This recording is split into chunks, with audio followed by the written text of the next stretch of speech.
We do it every day at 7. We're talking silver and black. And, man, it's a good Monday to talk some silver and black as the Spurs over the last several weeks have begun to show a little bit of promise, a little bit of an uptick, a little bit of that light at the end of the tunnel might indeed be the sun and not a train coming at us as the Spurs went into the Chase Center, that palace there in the Bay Area, and spanked the Golden State Warriors there on Saturday night. No Steph Curry on their end, but we went in without Wemby and Devin.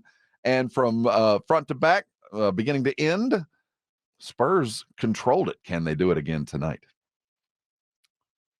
I don't know how you can say it's impossible that they can't tonight. They better. I mean, if it would be very funny if they lost with Wemby. You know what I mean? Well, it'd be typical of a rookie team because let's give flowers to what we saw on Saturday night. But there's a greater thing in play going on with the Spurs, and as we've seen an uptick in play as they've improved, they should have beaten Sacramento. Malachi Brenham. That very rarely do you go a guy lost a game. Normally you can go, well, a lot of things come up to a loss. No, Malachi, you lost that game. The coach will tell you is one thing, and if we'd have hit a free throw here or there, and if we'd executed at that one timeout that we blew it, we would have been ahead, and it wouldn't have been a problem. No, Malachi, lazy pass toward your own basket. You lose a basketball game. That's your fault. That's on you, and that's fine. We're chasing draft picks and ping pong balls, but over the last several weeks since All-Star break, the Spurs are playing winning basketball. That doesn't mean they're winning games, but they're playing winning basketball. And I think the stat that exemplifies that, I find utterly astounding, is their three-point shooting, RJ. Shout out to Matt Tynan, who unearthed this tweet to begin with on Saturday night. Entering the All-Star break, the Spurs are the worst three-point shooting team in the world. Pretty much, yeah. Not great. But on the other side of the All-Star break, they are the best three-point shooting team in the world, seemingly. 42.9% from three, so just a hair shy of 43% flat. Boston is second at 41.8. Actually, they're tied for second with New Orleans. They have fewer wins than anybody in the top, basically everything for three-point shooting because they don't have a lot of wins in general. But the three ball has started to come into play. Wemby's a big part of that, obviously, because this is a percentage-based statistic. Didn't play on Saturday night, but, it hasn't played in a minute. But this is impressive. They are finding a way to make themselves relevant. And the fact that, let's be honest, they had no business beating Sacramento or Golden State, and they damn near did both.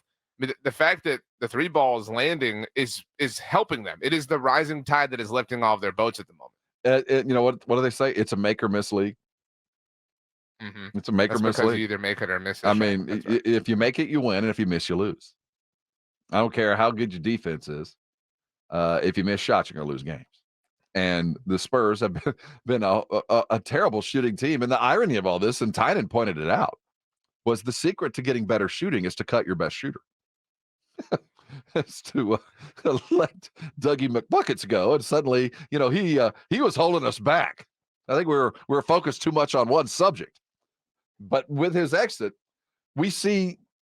I think we're seeing what Pop envisioned. This inverted offense with Wemby being the first option down the court with that three. If he's left alone, he's the first option. If he's not bringing the ball up and he's not first down court, they're getting him the ball at the top of the key. You're getting him the ball up at the top. Either they're going to pick and pop or they're going to do something, but he's always there and he's hitting those shots. And when he's doing that, everything else opens. So that's one thing to talk about, but that had nothing to do with Saturday night because he wasn't even there. Saturday night, it was an execution win. That was a coach's win. That's one of those things where Pop went to bed like, I won that game. Some of it is it's a weird game for Golden State too, right? No Steph, and I know the Brigade Bar's kind of chatting about that, like how real it is. It mattered, yeah. Yeah, it definitely mattered. That's not like a kid. But you're right. And I think it's representative that in our current moment, and certainly all time, Pop is better at making lemonade with lemons than Steve Kerr is. And that's not the easiest thing to do, and I don't think Steve Kerr's bad at it. But it's a bit of of a hiccup what's happening right now for Golden State, and especially as our friends at Pounding the Rock had a great intro to their game preview for tonight's game. It was beautiful. If you allow me to read it, I in would as love. epic of a Who voice wrote as it, by the way? Let's give some credit. this was Devin Birdsong. Okay. Here we go. It's a truth universally acknowledged that there's no such thing as the graceful death of a dynasty. And I don't think that enough people recognize that. But he added, the Romans ripped theirs in half and got trampled by the Visigoths. Is that correct pronunciation? By the what? By the Visigoths? By Vesuvius? No. This is Visigoths. That's how it's spelled. Spell Anyway, it. the New York Visigoths. Visigoths. Visigoth. Okay, thank you. Then I'm not a Roman history. Well, that. The New York Yankees lost to a historically hapless Red Sox franchise in the most embarrassing manner imaginable. Napoleon, arguably the greatest military strategist in history, took 500,000 plus casualties invading Russia in the winter Average and was later movie. exiled to a remote island. The Detroit Pistons refused to shake Michael Jordan's hand. And he goes on to talk about how, it's never pretty when a dynasty dies. And we know that. The Spurs know that, right? And the Warriors are kind of learning that. And there was the kind of like transfer of power in that sense from Pop to Steve Kerr. Like, good luck, man. This is tough. This sucks.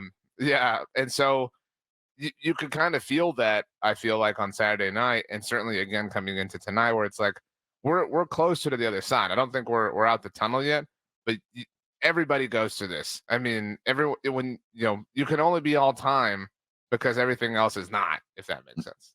You have to be. And watching the decline while watching the Spurs with essentially, let's be real, a G League team.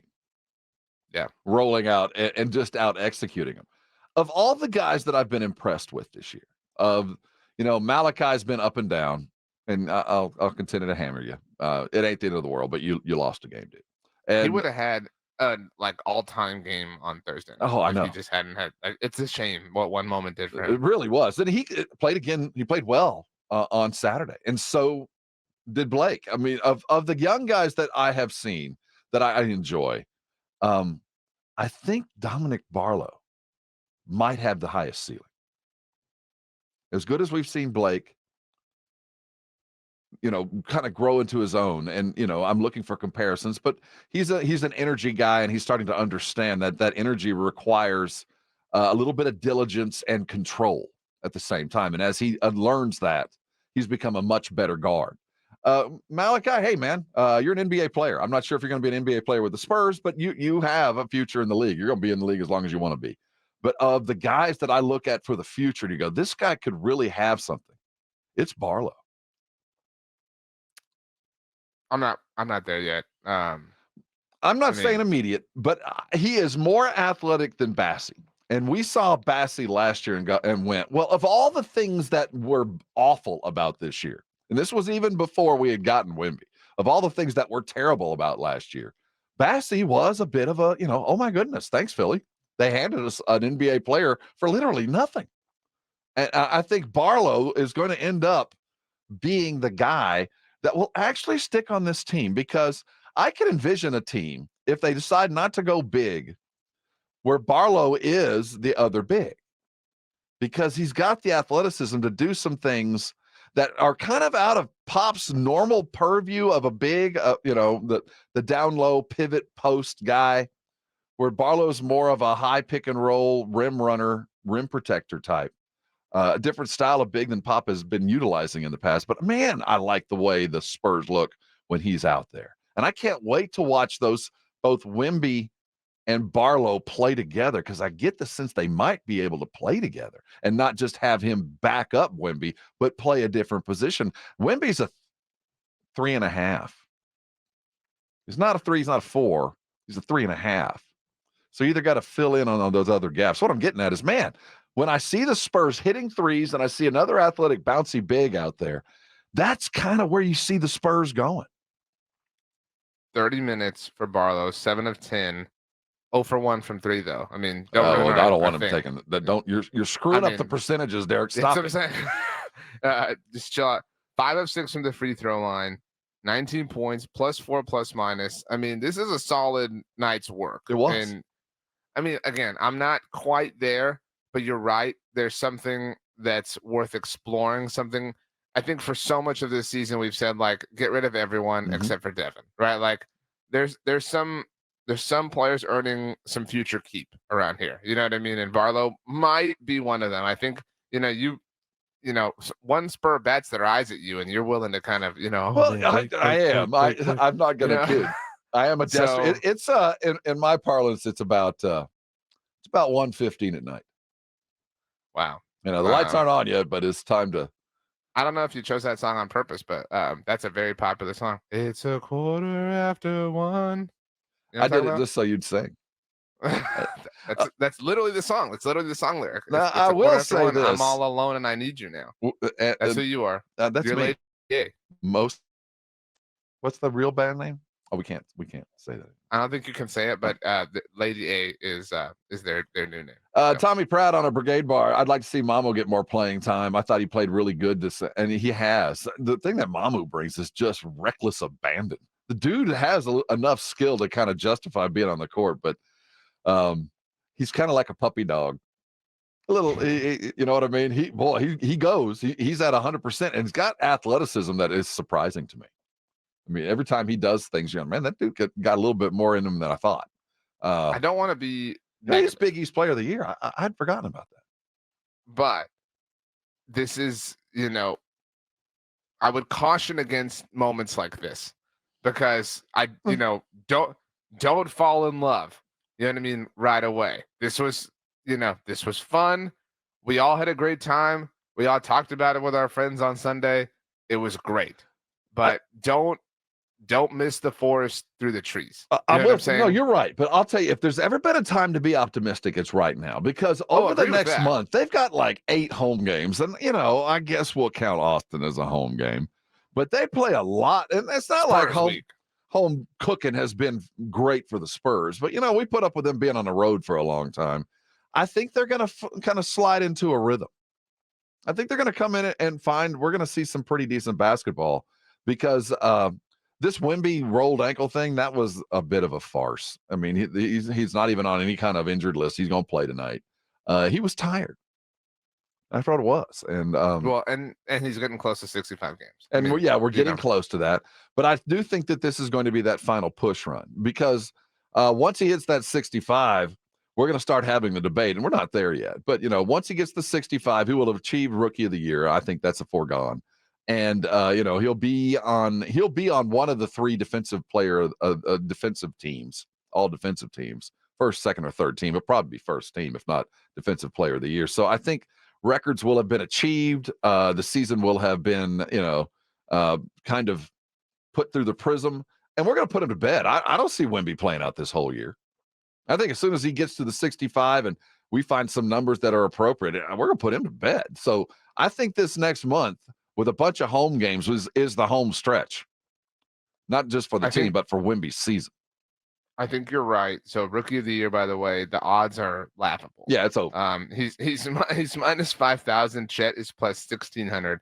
Defensive Player of the Year, Rudy's making a lot of news. He's balling. By the way, he is, and good and bad. Yeah, but he's minus 900. Wemby is plus 900. I'm with you. So there's an 8-game homestand, air quotes necessary, coming up, and it finishes with back-to-back games against the Suns on a Saturday and a Monday. And what's that? What's the date on that? Well, by the way, that's the weekend preceding the golf tournament, the Suns games. So the first Suns game is Saturday, March 23rd. Yours truly will be in attendance. And the second Suns game is the night of the golf tournament, Monday, March 25th. But I'm with you. I think that's kind of the. Are we going to go to the game that night or no? We're just going to go to the game prior. Yeah. We'll see. Well, we'll see. We'll see. But I think this is the last run of good Wemby play. You know what I'm saying? Like heavy Wemby play. So enjoy it because this team is playing as good as they have in the last year and a half. I would say the last week, this team has played as well as they have in the last 3 years. Now, they've had individual games far better. And there are some losses in what I'm talking about. But you said it, and I think that the stats are going to bear that out. They're leading the league in 3-point percentage right now, and that has led to very competitive basketball. And you make shots, suddenly that hides the mistakes. You make shots, and those stupid turnovers, which the Spurs still can't get rid of, they're not quite as painful. This is the moment. This is the stretch. This is either the lull into obscurity for next year, or this is the beginning. This is the foundation. These are the first bricks. You know what I mean? Yeah. Like this is the point we either point to and say that's when they figured out who they were, then they got help they needed, and everything clicked. Or this is when we look back and say, wow, we let that March run blind us to the truth. That they're just god awful.